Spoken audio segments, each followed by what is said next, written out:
Hello, everyone. Welcome to the Survivor Series review of the Wrestling with Green Pinstripes podcast, episode 2. Alright, and I gotta say, Survivor Series was a good pay-per-view. Not a great pay-per-view, but a good one. So, let's start out from the beginning with the kickoff match. The first match was Elias versus Matt Hardy. I thought it was an okay match. I didn't really pique my interest, and it was just pretty much putting Elias over. And I do feel bad for Matt Hardy because like last year he was broken Matt Hardy in Impact Wrestling or TNA, whichever you want to call it. And now this year he's pretty much lost in the shuffle ever since returning to the WWE because now that Jeff is out with an injury, they pretty much have nothing to do for Matt Hardy overall. So it's hard to say what's going on. So that's that. But it's not entirely Matt Hardy's fault. He's currently in a lawsuit with the Anthem company right now, the parent company who owns TNA. So I hope everything goes well for Matt Hardy in 2018. That's all I gotta say.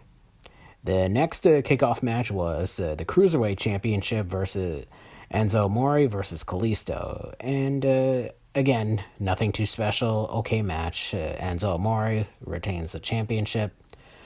1, 2, 3. So, not that great. And the final kickoff match was Sami Zayn and Kevin Owens versus Breezango. And I definitely thought that this was a better match than the first two matches of the kickoff because, for one, this is the only match that's canon to the storylines. The other two matches were pretty much filler for the upcoming programming, but this one was definitely more canon because Sami Zayn and Kevin Owens, they definitely made an impact on the main card of Survivor Series, and I'll get to that momentarily. So that's definitely going to be talked about later on. But Sami Zayn and Kevin Owens, they definitely have chemistry. I remember when they were Steen and Generico back in the Indies, and now they're Sami Zayn and Kevin Owens. So give them a tag team championship one day. So at least I get to be happy to see them with the tag team gold once again, or silver because it's SmackDown and the belts are silver. All right, now time for the main show card to talk about. It was The Shield versus The New Day. I thought that was a great match to open the show. Both teams faced each other for the first time, and they clicked.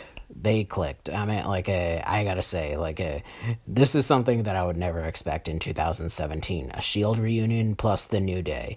Because I know The Shield, they broke up in 2014, and The New Day actually made their debut later that year, so they never really got a chance to face off against each other until tonight, and both teams did pretty good. And at the end, The Shield won the match to give Raw a 1-0 lead. So I thought that was pretty good, and everybody else had to follow that up. Good luck with that. And the next match was the women's elimination matches between Raw and SmackDown, and it was a decent match. And for here, looking at my notes, the first one to be eliminated was Becky Lynch from SmackDown, the team captain, and then the next one was Bayley from Raw, and then the third to be eliminated was Nia Jax by countout, thanks to Tamina, and the fourth to be eliminated was Naomi by a roll-up. Alicia Fox by a roll-up, excuse me. But then later on, Naomi gets eliminated by Sasha Banks, thanks to the bank statement. And then Carmella gets eliminated by Asuka with the spin kick, and I know Sasha Banks is the last Raw woman to be eliminated, thanks to Natalia's sharpshooter. But despite the fact that Asuka was the only Raw woman in the match, and it was Tamina and Natalya, the last two SmackDown women, obviously Asuka was resilient and made a comeback to be the sole survivor for for the Smack Raw women. So I mean, like decent match, but way too predictable. And add the fact that Becky Lynch and Bayley were eliminated early on in the match, I think that pretty much says something regarding WWE booking. They definitely deserve better. I have to say that they definitely deserve better. And out of the two that who's booked the worst, I have to say Bayley. Bayley is definitely booked the worst compared to Becky Lynch. At least Becky Lynch had a proper championship reign. That's I gotta say. But Bayley, after her Raw Women's title reign earlier this year, it went downhill. All right, enough rambling from me. Time to talk about the next match, which was The Miz versus Baron Corbin, with the Intercontinental Champion versus the U.S. Champion. The Intercontinental Champion being The Miz, U.S. Champion being Baron Corbin, and this was actually the only heel versus heel match that was actually very compelling to watch because both sides were trash talking through social media. Obviously, The Miz had an upper hand with the trash talk. And it looked like everything was going to go well for him early on. But then Baron Corbin made a comeback and, win the match to give SmackDown a point on the board to avoid a 3-0 deficit. And I got to give credit to The Miz. He definitely put Baron Corbin over. And I got a feeling that Baron Corbin could be a bigger star later on because The Miz finally, gave Baron Corbin some relevance, and I gotta say that I gotta say the bounce back for Baron Corbin is much needed after what happened with the debacle last summer with the failed Money in the Bank cash in. So this is definitely a good bounce back for Baron Corbin to get a win over The Miz. The next match is Usos versus The Bar. Originally, this was going to be the Usos versus Seth Rollins and Dean Ambrose, but thanks to the Raw that took place in Manchester, the New Day interfered from the audience, which led to Sheamus and Cesaro winning back the Raw Tag Team Championships. So, I mean, it definitely was a good match. I mean, it was something that was unexpected, but it was a good match, and I gotta say, tag team wrestling in the WWE has delivered this year. And last night's War Games proved that tag team wrestling is something that should be taken seriously.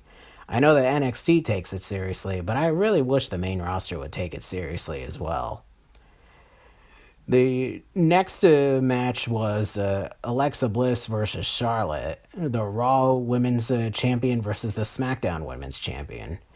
Originally, it was going to be Alexa Bliss versus Natalya, but due to the Go Home show this week that took place on SmackDown, the Women's Championship match, Charlotte won the title in her hometown of Charlotte, North Carolina. So, pun intended or unintended, we don't know. But it was definitely a pretty cool moment for Charlotte to win the title in her hometown on the Go Home show of SmackDown.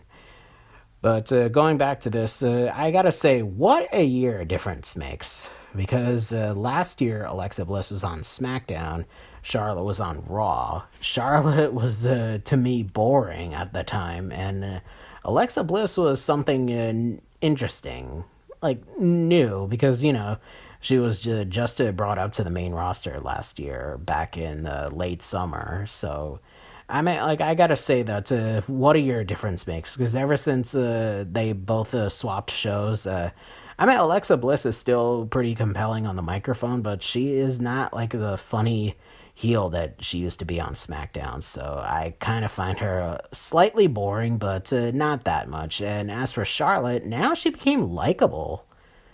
I mean, I gotta say, that's pretty amazing. But then again, having Becky Lynch as your best friend does help on SmackDown. Because, they both have chemistry on and off air. Since they're really good friends. And I know a lot of people dub them Charlynch, so it was a pretty good match, and I definitely compared this to, a Dragon Ball Z's Vegeta versus Frieza. Charlotte being Vegeta, Alexa Bliss being Frieza. Because the reason why I would compare Charlotte to Vegeta, because both Vegeta and Charlotte are royalty, and they're both anti-heroes, for the most part.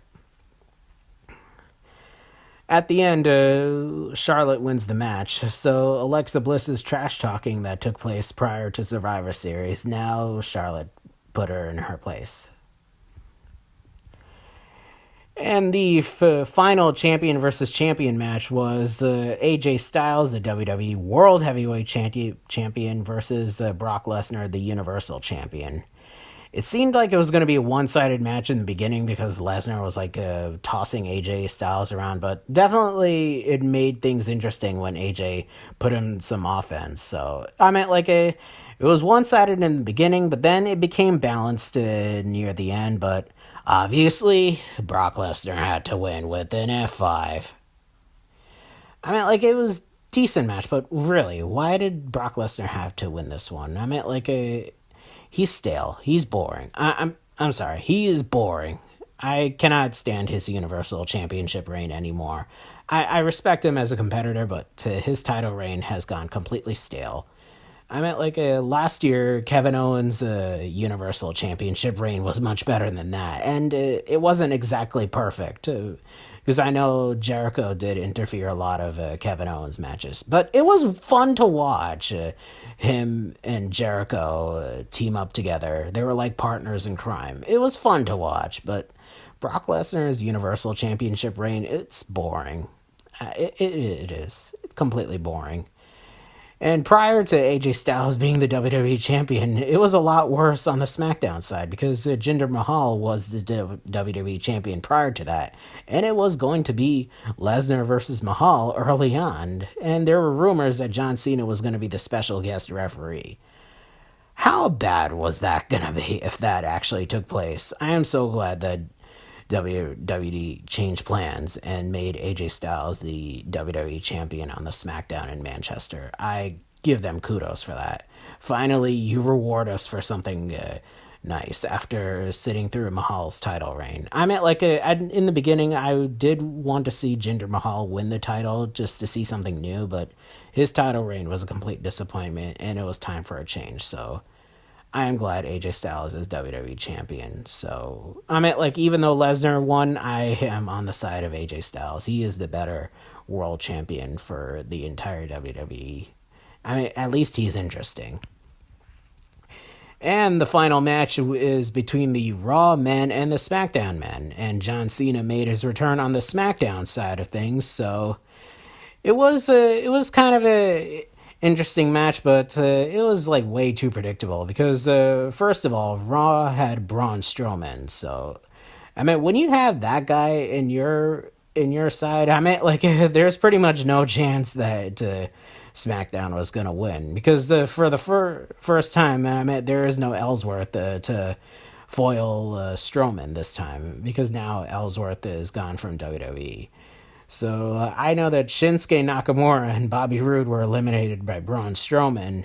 And then Samoa Joe was eliminated by Cena. But then later on in the match, much later on, then John Cena was eliminated by Kurt Angle. So I was like, oh shit.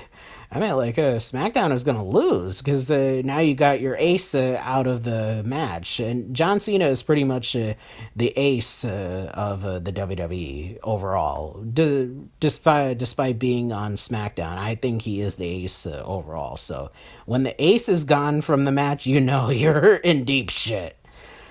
But then afterwards, Finn Balor was eliminated by Randy Orton. And then Randy Orton was eliminated by Braun Strowman. And then things got really interesting because Shane McMahon was the last person standing of SmackDown. And I know that Kevin Owens and Sami Zayn did interfere in the match to attack Shane McMahon. Because you know that prior to Survivor Series, Kevin Owens and Sami Zayn definitely have a lot of gripes against Shane McMahon after Hell in a Cell. So there's a bit of a long history from there. I mean, things did get interesting near the end because Triple H turned on Kurt Angle, which I did find interesting. And then, he dragged Shane McMahon to pin Kurt Angle. So I was like, what is going on? But then afterwards, Triple H pedigreed Shane McMahon to win the match for Team Raw. So Team Raw wins 4-3, so I meant like everything looked like all hunky dory and everything, but at the end, after the match of this Raw men, Braun Strowman attacked Triple H afterwards because I think that Braun Strowman did not like Triple H being the hog of the spotlight. So understandable, but things are going to be interesting after Survivor Series because Triple H turned on Kurt Angle. Despite the fact that Raw won the match, I still have a feeling that Kurt Angle could be fired as Raw GM. Because, at the end of the day, it's Triple H and Stephanie McMahon that are the authorities, so you never know what's going to happen with them. And as for the SmackDown side, I definitely see Shane resuming his feud with Kevin Owens and Sami Zayn to a lesser extent. Alright, so now it's time to review some Twitter feed, because I did get some feedback from the show. So, from Yankees Galaxy, he said, "Okay, pay-per-view, I liked War Games better." Yeah, I definitely agree with that. War Games was a better pay-per-view, despite the fact that War Games was out-hyped by Survivor Series prior to the events itself. But yeah, I definitely thought that War Games was better. So I definitely agree with you, Yankees Galaxy, and let's go Yankees. I'm a Yankees fan. I'll talk about that later. So, grade. Time for the overall grade of Survivor Series. I am going to give it a B minus, not an A minus, B minus.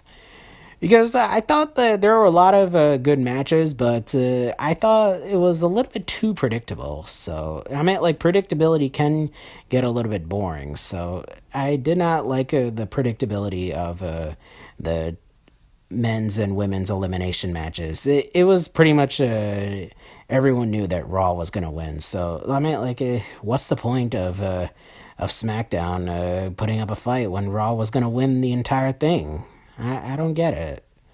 I mean, it felt it wasn't completely one sided. Don't get me wrong, but I do like to see some unpredictability for once. All right, these are my thoughts and opinions. Let me know in the comments below. And I forgot to mention yesterday's podcast of NXT War Games that Drew McIntyre is injured.